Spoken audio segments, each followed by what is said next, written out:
கடற்கரை ஓரத்தில் நின்றிருந்தேன் ஒரு நாள் உந்தன் பூவிதழ் ஈரத்தில் என்னை மறந்திருந்தேன் பல நாள் வானத்து மீன்களை மேகம் மறைத்தது போல் தினமும்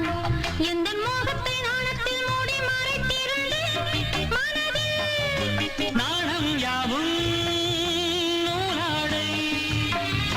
நானே உந்தன் புது மேலாடை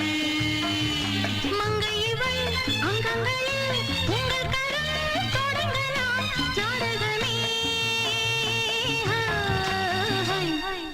பட்டுக்கண்ணம் தொட்டுக்கொள்ள ஒட்டிக்கொள்ளும் ஒட்டிக்கொண்டு கட்டிக்கொள்ள உள்ளம் சொல்லும் தங்கள் வந்து